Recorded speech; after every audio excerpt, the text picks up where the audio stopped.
अस्सलाम वालेकुम my beautiful people. I hope आप सब खैरियत से होंगे। अल्लाह ताला आपकी ज़िंदगी में बरकत और आसानियाँ करे।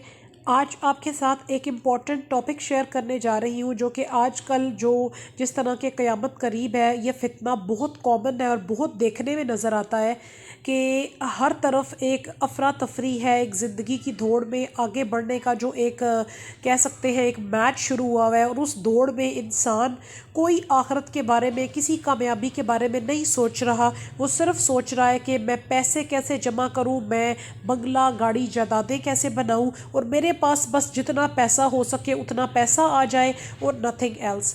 तो इस्लाम में भी जैसे आपको पता है, और अगर बाकी मज़ाहिब में भी देखा जाए, जो पैसे की दौड़ में पागलों की तरह भागना और इतनी लालच करना कि गलत और सही का रास्ता इंसान को भूल जाए, ये एक ऐसा पॉइंट है कि जब इंसान के दिमाग में ये बात आना शुरू हो जाती है तो फिर उसकी आखिरत भी और दुनिया भी डिस्ट्रॉय होना शुरू हो जाती है। इंसान को समझ नहीं आता, शैतान उसे इस तरीके से ग्रैब करता है कि बस अब पैसे की ही दौड़ है, पैसा ही मुझे चाहिए और उसके अलावा मेरी ज़िंदगी में कुछ इम्पोर्टेंट नहीं है।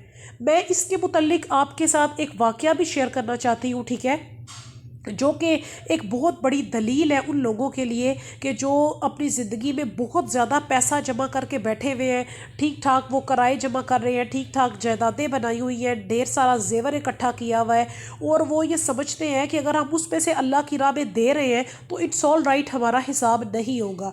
आपको पता है कि अल्लाह के रसूल सल्लल्लाहु अलैहि वसल्लम ने फरमाया ये दुनिया 4 दिन की ज़िंदगी है, 4 दिन क्या, ढाई 2 दिन की भी नहीं है, और हमने जितनी भी हमारे पास चीज़ें हैं एक एक चीज़ का हमने हिसाब देना है, कौन सा पैसा कहाँ लगाया, क्या किया, ठीक है। आपको जो मैं आपके साथ एक वाक़या शेयर करने जा रही हूँ वो बड़ा ही दिल दहला देने वाला है। कैसे ख़तीब की हदीस की किताबों में ये नकल हुआ है, ठीक है। ये कहा जाता है कि एक दफ़ा एक शख्स था, ठीक है, वो किसी गांव से गुज़र रहा था, वो बड़ा गरीब था और उसके पास सिर्फ एक गधा था, यानी कि बहुत गरीब आदमी था। वो गधे पे सवारी करके एक शहर और एक शहर से दूसरे शहर जाता था।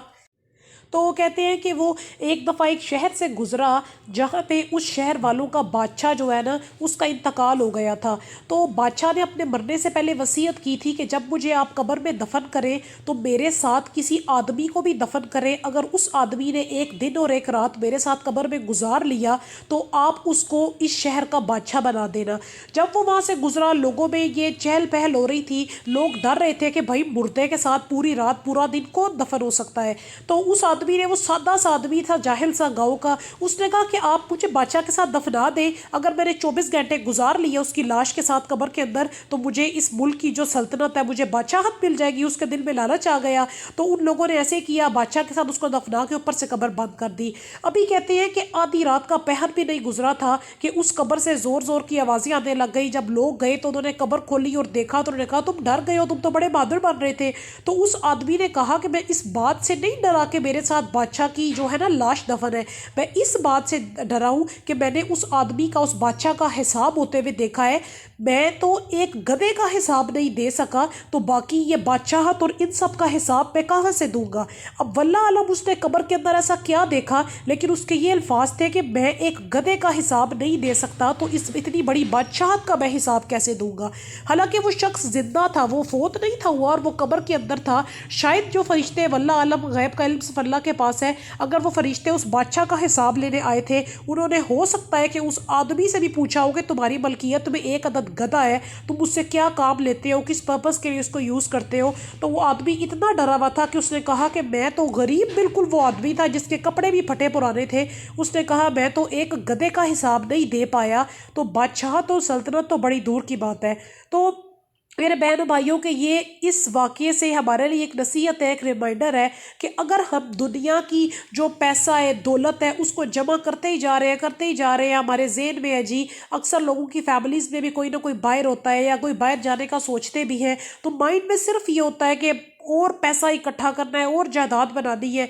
तो खुदारा आप इस चीज़ को आगे ना प्रमोट करें।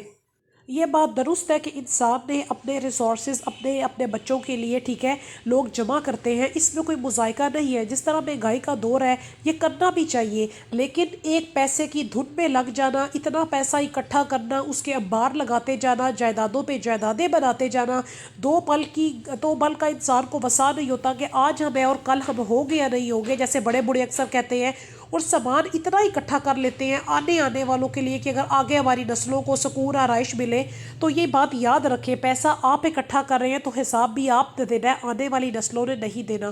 اتنا اکٹھا کریں جو اللہ کی راہ میں بھی لگ جائے، آپ کی ضرورتیں بھی پوری ہو جائیں اور مستقبل کے لیے بھی آپ سنبھال لیں۔ بے انتہا پیسے کا لالچ تو پھر یہ یاد رکھیے کہ حساب ہم نے بھی دینا ہے، کیونکہ آپ صلی اللہ علیہ وسلم کا فرمان مبارک تھا کہ حساب صحابہ کرام رضی اللہ تعالیٰ عنہ نے بھی دینا ہے۔ تو آپ خود حساب لگائیں کہ جب صحابہ، انبیاء، تبع تابعین انہوں نے بھی حساب دیا ہے تو ہم جیسے لوگ حساب کیسے دے پائیں گے۔ آئی ہوپ آپ کو آج کی یہ تھاٹ، یہ موٹیویشنل اسپیچ پسند آئی ہوگی۔ اس طرح کے اسلامک میسیجز کے لیے اللہ اور رسول پاک صلی اللہ علیہ وسلم سے جڑے رہنے کے لیے چینل کو سبسکرائب کریں، آئندہ آنے والی ویڈیوز کے لیے بیل نوٹیفیکیشن کو آن کر لیں۔ اللہ تعالیٰ آپ کی زندگی میں بہت ساری برکت کرے اور فلسطین کو دعاؤں میں یاد رکھے۔ اللہ حافظ۔